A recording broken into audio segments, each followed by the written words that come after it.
Welcome to Cubs Wrigley Report, your home for Chicago Cubs breaking news, trade rumors, analysis, and everything happening around Wrigley Field.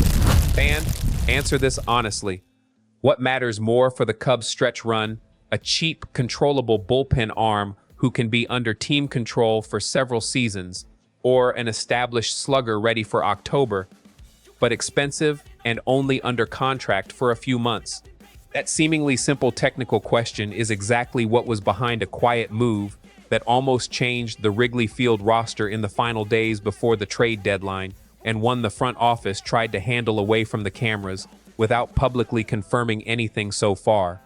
It's worth thinking about that before you keep watching. According to reporting from Mitch Bannon and Dan Hayes of The Athletic, the Chicago Cubs and Minnesota Twins reached out directly to the Toronto Blue Jays about acquiring pitcher Jose Soriano, even after Toronto had already completed the trade that brought the right-hander over from the Los Angeles Angels. The reporter's account is clear. The two teams that initially lost the race for Soriano didn't give up. They went back to the table as soon as the Angels' deal was publicly announced, trying to reopen a trade that already appeared to be closed to the rest of the league. And that attempt alone changes the way you should interpret this year's trade market. The name at the center of all this is Jose Soriano, 27 years old, and regarded by league sources as the most valuable controllable pitcher moved at this year's trade deadline. He arrived in Anaheim as a solid rotation piece, and after Toronto sent a three-prospect package to the Angels, with shortstop Arjun Nimala as the centerpiece of the deal, he instantly became one of the most coveted trade assets on the Major League Baseball market, drawing interest even from teams that weren't involved in the original Angels negotiations. A name that, just a week ago, barely appeared in headlines outside California. I spoke with people familiar with the baseball operations department, and the message I received lines up almost exactly with what Bannon and Hayes reported in The Athletic. The Cubs' interest wasn't some vague backstage rumor. It was a real phone call made in the days leading up to the trade deadline. The internal thinking, as it was explained to me, was straightforward. The front office wanted to test whether Toronto would be willing to move Soriano almost as quickly as it acquired him, even knowing the chances were slim.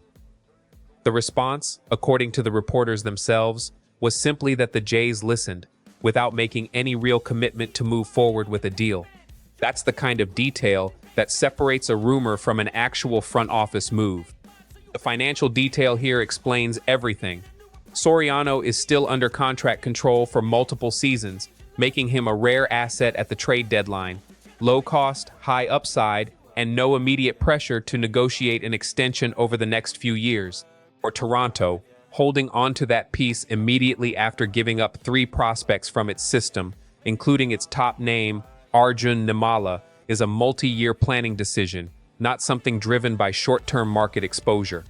Selling him now, just days after completing the deal, would undermine the very strategic reason Toronto made the Angels trade in the first place. Understand that point, and you understand the entire market for controllable players. Pay close attention starting tomorrow.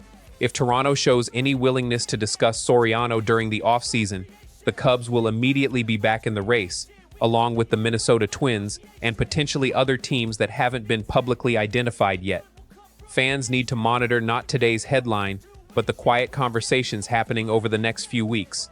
That's when deals like this often return to the table, with far less public exposure than they had right now, away from the spotlight of the sports media. Remember this name, because he's going to come up again over the next few months. The Cubs' long-term strategy remains the same as it has been since the beginning of the summer. Strengthen the starting rotation and bullpen with controllable pieces without sacrificing the organization's prospect core for short-term deals. Pursuing Soriano, even knowing the chances of rejection were high, shows a willingness to move quickly whenever a low-cost, high-return asset appears on the radar, a characteristic that had already surfaced in the recent moves involving Kevin Gausman, Clay Holmes, Braxton Garrett, and Ryan Zefferjon throughout this summer's trade deadline period. At this point, that pattern is no longer a coincidence. It's a method. The hidden risk in this story isn't physical. It's structural. Soriano made his Toronto debut on Friday, throwing 4 2/3 innings with 3 strikeouts and 3 hits allowed, 1 earned run, and 4 hits overall, solid numbers, but still far too small of a sample to guarantee that his performance will carry over outside Angel Stadium, under a different strength and conditioning program, with a different primary catcher, and with a different pitch sequencing plan designed by Toronto's coaching staff. Any future trade would have that uncertainty built into the price. No future negotiation can ignore that risk factor. If it were up to me, the priority wouldn't be continuing to chase Soriano now that Toronto has already shown resistance to selling a player it just acquired only days earlier after paying a significant price for him.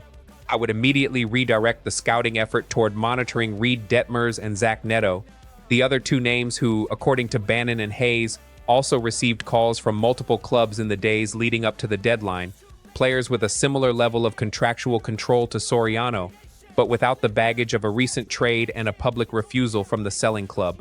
That's how I would build the priority list if I were sitting in that front office meeting room. The pressure now falls on the coaching staff, which has to manage a rotation without the certainty of an immediate external reinforcement for the remainder of the season. Without Soriano guaranteed, the manager is responsible for getting the most out of the current roster, adjusting the bullpen and the starting rotation as the natural wear and tear of the stretch run sets in, while the front office works the market quietly in the background, away from the clubhouse spotlight and the daily coverage of the baseball media. It's the kind of behind-the-scenes work that rarely makes headlines, but ultimately determines what happens on the field. The impact on the market is immediate. Other teams that missed out on the Soriano sweepstakes now know that Toronto is willing to at least listen to offers, even though the Blue Jays just completed the deal with the Angels a few days ago. In practice, that reopens a quiet negotiating window before the offseason has even officially begun, and it puts the Cubs and Twins in an informational advantage over other potential suitors that haven't yet tested the waters directly with Toronto's front office regarding this specific pitcher.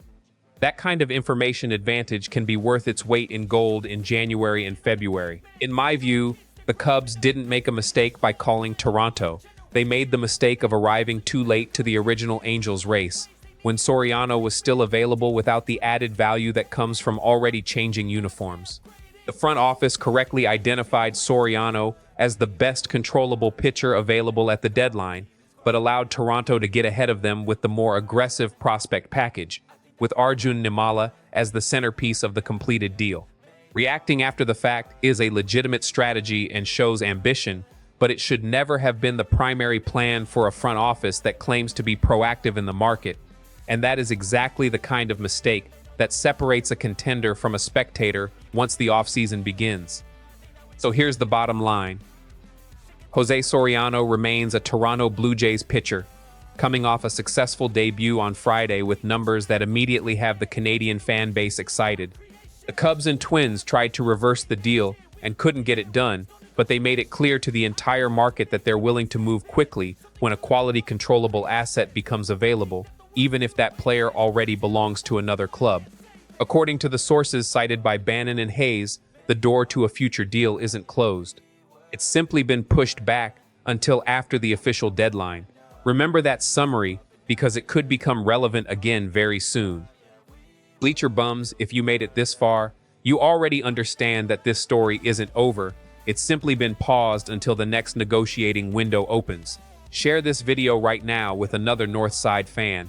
Send it to the family group chat, post it to your stories, because every Cubs fan needs to understand this strategy before the next piece of news explodes without warning. Sharing is exactly what keeps this serious, detailed coverage reaching you first, before any other channel in the competition. Until the next update, Bleacher Bums. Stay locked into the channel for the next update straight from the source.